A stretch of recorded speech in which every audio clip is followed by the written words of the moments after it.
The phone rings at 2:47 a.m., jarring me awake from the deepest sleep I've had in weeks.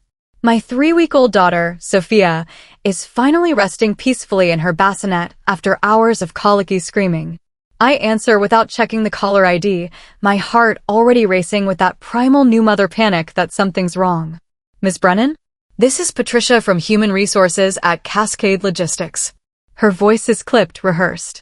I'm calling to inform you that your position has been eliminated due to operational restructuring. Your final paycheck will be processed within 72 hours. I sit up so fast the room spins. What? I'm on maternity leave. You can't.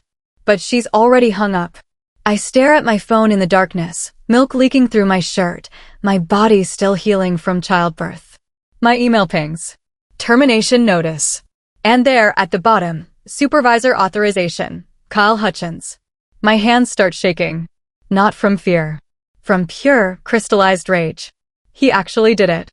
He fired me while I'm home with my newborn baby. I open my laptop with trembling fingers. The email from HR contains an attachment, my resignation letter. I click it open and bile rises in my throat.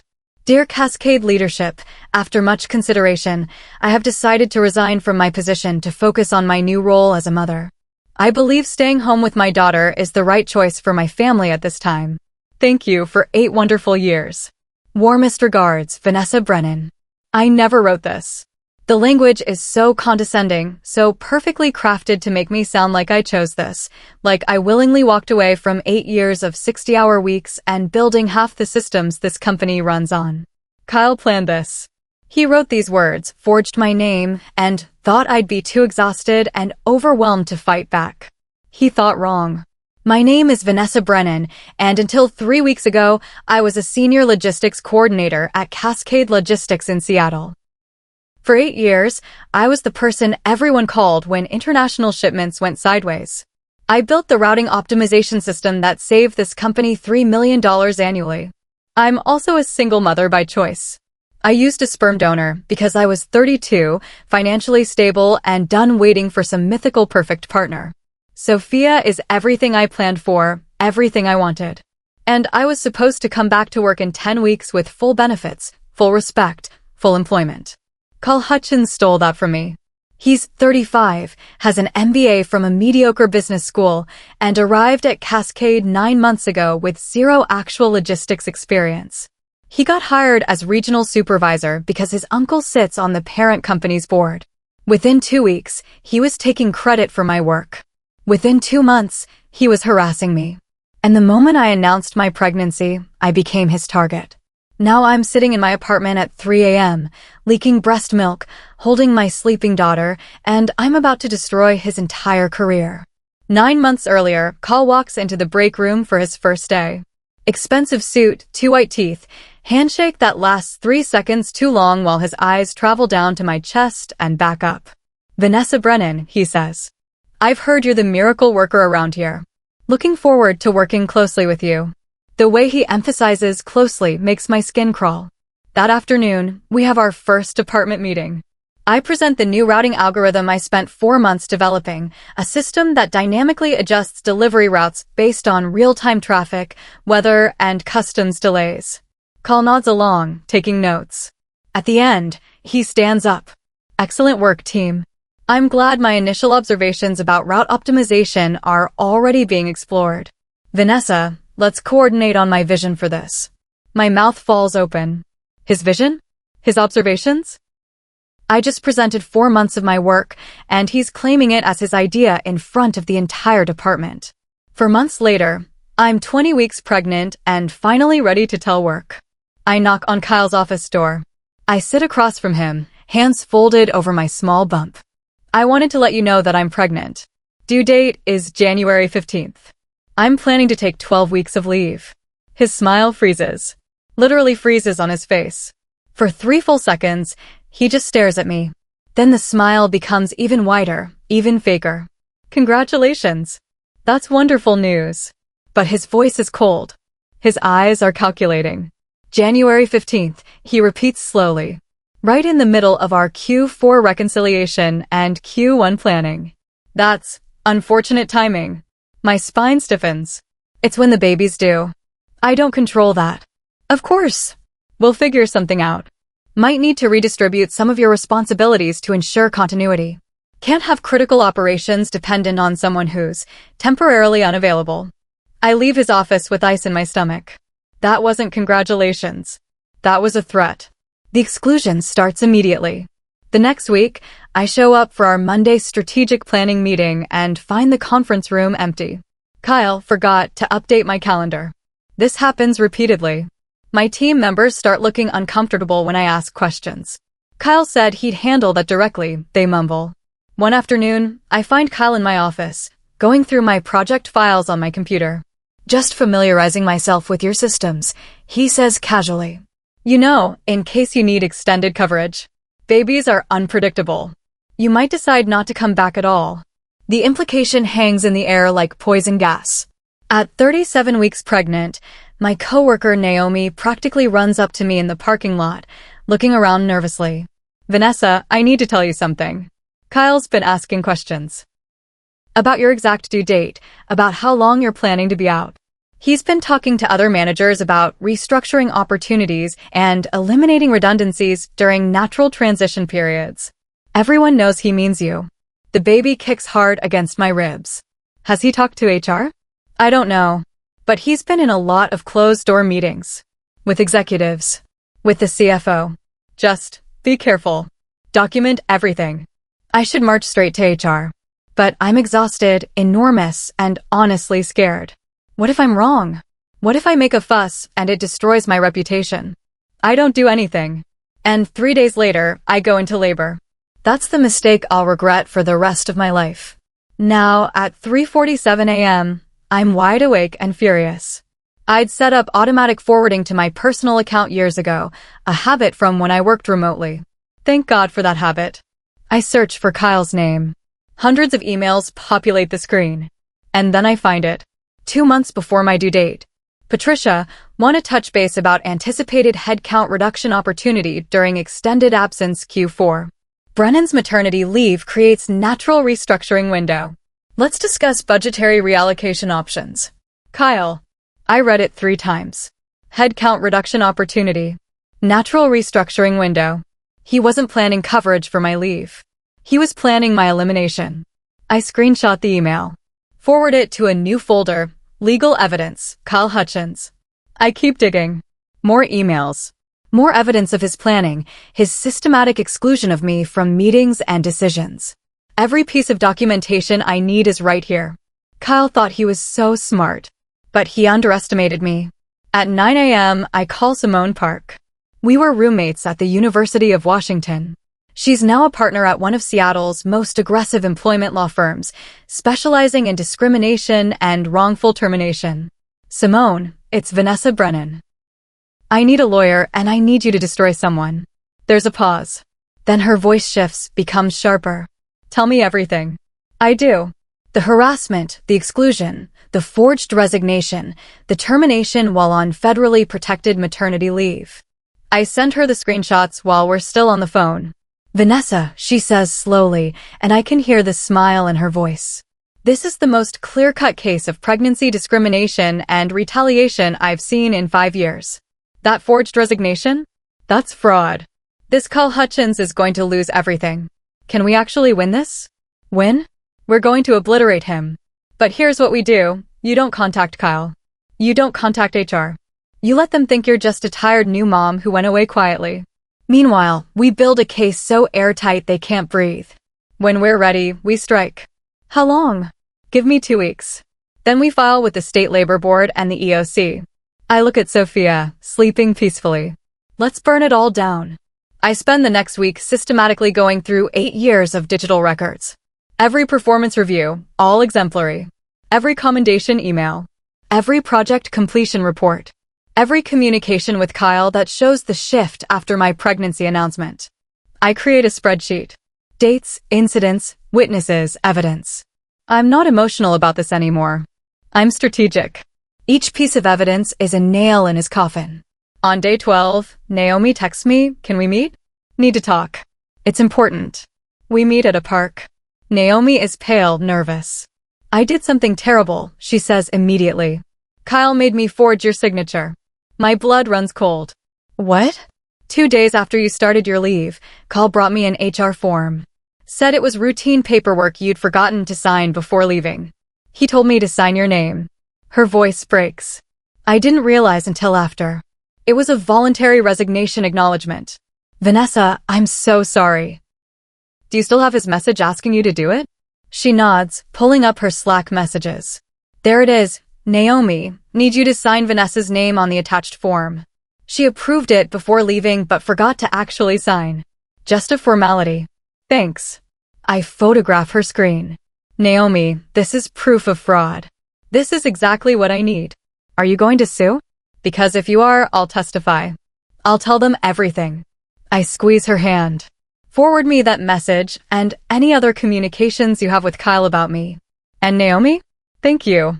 Over the next 24 hours, she sends me dozens of internal communications that paint a devastating picture.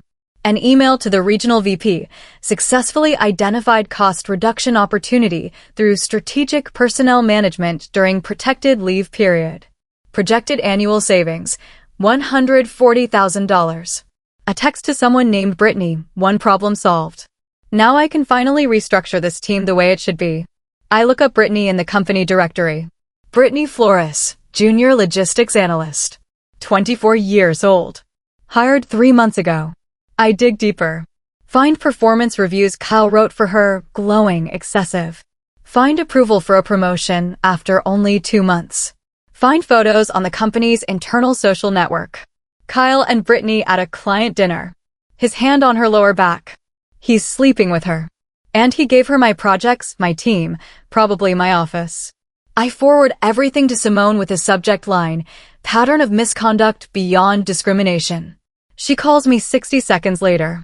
Vanessa, this is bigger than wrongful termination. He's committed fraud, violated ethics policies, potentially embezzled company funds. We're not just getting you reinstated. We're ending his career. 2 weeks after my termination, Simone files formal complaints with the Washington State Labor Board and the Equal Employment Opportunity Commission. The filings are confidential. Cascade won't know they exist until investigators contact them. This is the advantage of the long game, Simone explains. They think you've gone away, so they're not covering their tracks. They're just continuing business as usual, which means Kyle is probably creating even more evidence against himself right now. The labor board confirms receipt. They assign an investigator. They request employment records from Cascade for the past 3 years. Cascade has no idea this is happening. And Kyle is walking around feeling brilliant. 3 weeks after filing, the lead investigator calls me. Ms. Brennan, this is one of the most well-documented cases I've handled. We're opening a full investigation, and I expect we'll be expanding our inquiry beyond just your termination. What does that mean? It means we're looking at whether this is an isolated incident or a pattern.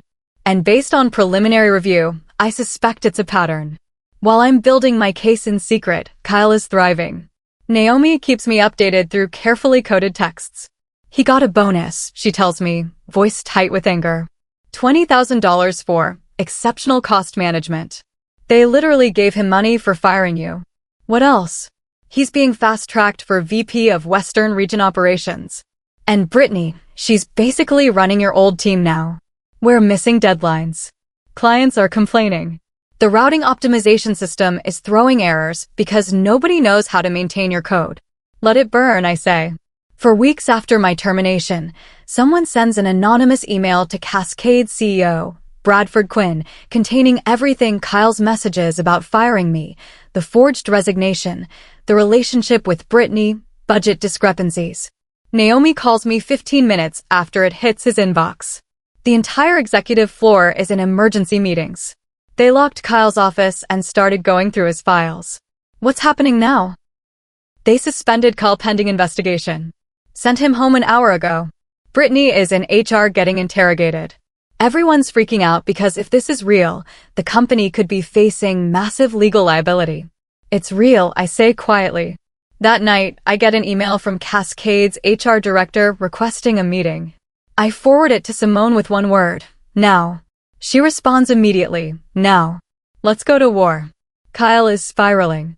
Naomi reports that he's calling people, demanding to know who talked, who sent that email. He cornered her in the parking garage. Did you talk to Vanessa? He demanded. Did you send that email? Maybe you shouldn't have written those emails, Naomi shot back, finally finding her courage. Maybe you shouldn't have fired a woman while she was on maternity leave. His expression turned ugly. She chose to leave. She signed the resignation. No, you forged it. I know because you made me forge it. And if anyone asks me, I'm telling the truth. Meanwhile, Brittany stopped showing up to work. She resigned before they could fire her. Too late. Everyone knows now. The dominoes are falling. Tuesday morning, I stand in front of my closet. Finally, I pull out my navy power suit, the one I wore to board presentations. I style my hair, apply makeup, put on heels. Simone picks me up in her sleek black Audi. She's wearing a charcoal suit and carrying a leather briefcase. We look like we're going to war. Because we are. We pull into Cascade's parking lot at 9:55 a.m. And there, standing by the entrance, is Kyle. His face goes white when he sees me. I hold his gaze, expressionless, and walk past him like he doesn't exist. The conference room feels like a courtroom. On one side, Patricia from HR, Jeffrey Brennan, Cascade's chief legal counsel, and Kyle. Simone and I sit across from them. I place my folder on the table with deliberate precision. Patricia clears her throat. Ms. Brennan, thank you for coming. We wanted to discuss some discrepancies regarding your employment termination. Illegal termination, Simone corrects smoothly. I open my folder. I slide copies of documents across the table. Here's the forged resignation letter. Here's the email where Kyle instructed Naomi Perry to falsify my signature. Here's his message to Patricia planning my termination 2 months before I even went on leave. Here's the timeline proving I was fired exactly 14 days into federally protected maternity leave. The papers land like accusations. Patricia picks up the forged signature email, and her face drains of color. Here's communications showing Kyle's inappropriate relationship with Brittany Flores, I continue. Here's approval for her promotion to a fabricated position. Here's evidence of personal expenses buried in department budgets. Kyle finally speaks, his voice desperate. This is all being taken out of context. Vanessa, we can work this out. Don't. The word cuts like a blade. Don't you dare pretend you valued me. You spent months undermining me, excluding me, stealing my work. You forged my resignation. You stole my income while I was home with my 3-week-old daughter. It was a business decision. It was discrimination, retaliation, and fraud, Simone interjects. The conference room door opens. A woman in her 50s enters. I'm Helena Wu, outside counsel retained by Cascade's insurance carrier. Everyone freezes. Insurance carrier involvement means this is serious. Helena places documents on the table. I've been advised that the Washington State Labor Board opened an investigation 3 weeks ago. The investigation has expanded beyond Ms. Brennan's case to examine company-wide patterns of discrimination during protected leaves. Patricia's face goes gray. What? The Labor Board has requested employment records for the past 5 years, focusing on women who left during or after pregnancy or maternity leave. Preliminary review has identified at least 3 similar cases with troubling patterns. Kyle stands up so fast his chair tips backward. This is insane. Sit down, Mr. Hutchins, Helena says coldly. Your employment status is under review pending completion of the internal investigation, which now includes potential embezzlement, ethics violations, and fraud. Simone leans forward. Let me be clear. We're not interested in a quiet settlement with a confidentiality clause. We're interested in full accountability, policy reform, and compensation that reflects the severity of these violations. What are you asking for? Jeffrey says quietly. Full back pay and benefits. Compensatory damages. Punitive damages. Public acknowledgement of wrongful termination. Implementation of mandatory training on protected leave laws. And Mr. Hutchins's immediate termination with cause. Kyle makes a strangled sound. You can't. We can, Helena says. And based on what I've reviewed, we will. The internal investigation explodes outward. Over the next 2 weeks, investigators find personal trips charged to the company. They find budget approvals for Brittany's salary that exceeded standard ranges by 40%. They find falsified performance reviews. They find 3 other women. Sophia Martinez, terminated during pregnancy. Kennedy Walsh, restructured out after maternity leave. Alexis Tran, whose hours were cut after adopting a baby that she had to quit. All during Kyle's tenure.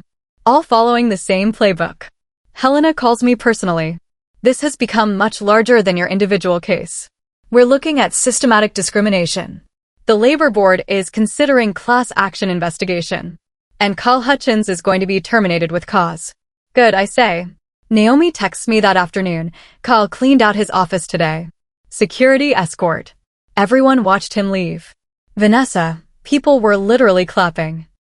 6 weeks after the termination call, the Labor Board issues its preliminary ruling. Simone calls. Illegal termination during protected leave. Pregnancy discrimination. Retaliation. Fraud. They're ruling in your favor and recommending Cascade pay full damages, implement policy reforms, and submit to 3 years of compliance monitoring. I start crying. From vindication. From the knowledge that I was right. How much? We're still negotiating, but conservatively? $340,000. I nearly dropped the phone. And Kyle. Terminated with cause this morning. No severance, no benefits, his professional reputation destroyed. He'll never work in logistics management again. Sophia looks up at me with wide eyes. I stroke her cheek. We did it, baby girl. We won. 2 weeks later, I receive official notification. Kyle Hutchins has been terminated. Cascade accepts full responsibility. They're issuing a formal apology and implementing comprehensive policy reforms. But I want to know what happened to him after. His LinkedIn profile has been scrubbed. No mention of Cascade. His network has collapsed from over 800 connections to barely 200. I find him on a smaller job board. He's listed as an independent operations consultant with a tiny firm, the kind that hires people nobody else will touch. Naomi sends me a screenshot from an industry forum. Someone asked about Kyle Hutchins for a reference check. The response is, do your due diligence. Check Washington State Labor Board rulings. Not someone I'd recommend. He's been blacklisted. His name is now a warning. 3 months after the 2:47 a.m. call, I'm standing in Cascade's executive conference room. The settlement is finalized. Check in hand for $342,000. Bradford Quinn, the CEO, sits across from me. Ms. Brennan, on behalf of Cascade Logistics, I want to personally apologize. What happened to you is unconscionable and illegal. We failed you. I hope that's true, I say. Because I wasn't the only one. I know. He slides a document across. We've reached out to the 3 other women identified in the investigation. We're offering settlements and apologies to them as well. And we've terminated 2 other managers who were found to have similar patterns. There's one more thing, Bradford continues. We'd like to offer your position back. Full reinstatement, promotion to department director, salary increase, and guaranteed flexible work arrangements. I consider it. For about 5 seconds. Then I shake my head. No. Thank you, but no. I can't work for a company that let this happen in the first place. He nods sadly. I understand. Walking out of that building for the last time, settlement check in my purse, I feel lighter than I have in a year. 6 months after everything started, I see Kyle one last time. I'm at a coffee shop, Sophia sleeping in her stroller when he walks in. He looks older, thinner, like stress has physically carved pieces away from him. His suit is off the rack. He orders a small coffee, not the large expensive drink he used to get. Then he turns and our eyes meet. I watch him freeze, watch the color drain from his face. He looks like he wants to say something. I turn away before he can speak. I don't need his apology. I don't need anything from him at all. He leaves without ordering, practically running. And I realize I have all the power now. He's the one who's scared. I never see him again. Later, I look up his employment one final time. He's listed as a junior consultant in Tacoma, 2 hours from Seattle, probably because no one in Seattle will hire him. His salary is less than half what he made at Cascade. He's not just unemployed. He's unemployable. And every time someone Googles his name, they'll find the Labor Board ruling. The articles about Cascade's discrimination scandal. He'll carry this for the rest of his professional life. 1 year after the 2:47 a.m. call, I'm standing on a small stage at a Women in Business conference. My name is Vanessa Brennan. I tell the audience of 300 women. And I'm the founder of Brennan Advocacy Group, an HR compliance consultancy specializing in protecting working mothers from discrimination. The audience applauds. I see women nodding, some with tears in their eyes. A year ago, my supervisor fired me while I was home with my 3-week-old daughter. He forged my resignation, cut my pay, and thought I'd be too exhausted to fight back. I pause. He was wrong. I walk them through the strategy, documentation, legal action, knowing your rights. I talk about the 3 other women at Cascade. I talk about systemic change and accountability. The company paid me $342,000 in damages, I say. But that's not why I fought. I fought because being a mother doesn't make you a liability. It doesn't make you disposable. And any workplace that treats you that way deserves to be held accountable. The applause is thunderous.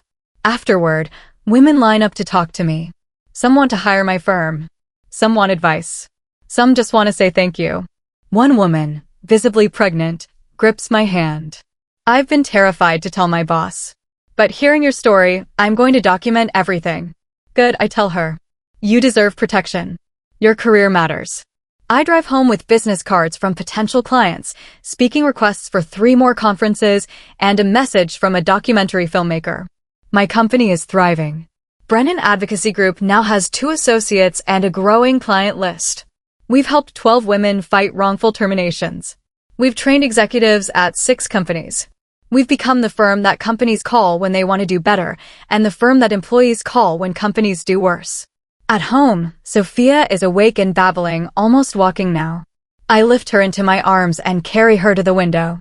You know what mommy learned, baby girl? I whisper. They tried to make me smaller.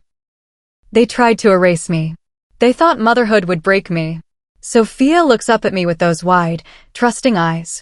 But sometimes the worst thing that happens to you becomes the catalyst for the best thing you ever do.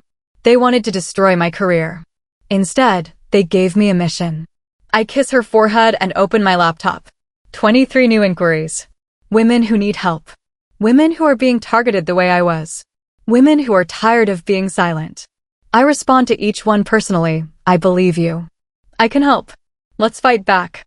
Because Carl Hutchins taught me something valuable. He taught me that silence protects abusers. That documentation is power. That patience and strategy beat impulse every time. And that a woman with nothing to lose and everything to fight for is the most dangerous opponent you'll ever face. My company motto hangs on the wall above my desk. Motherhood is not a liability. Sophia giggles as her block tower falls. I glance at the settlement check stub framed on my wall, not because I'm proud of the money, but because I'm proud of what it represents. Proof that I was right. Proof that I won. Proof that justice, when you fight hard enough for it, actually exists. Carl Hutchins tried to fire me during my maternity leave. Instead, he lost his own job, his reputation, his career trajectory, his future in the industry. While I gained mine. Sophia is walking now, talking in small words, growing into the person she'll become. And she'll grow up knowing her mother fought back. That she refused to be erased. That she turned her pain into purpose and her anger into advocacy. Some stories don't end with revenge. They end with transformation. This is mine.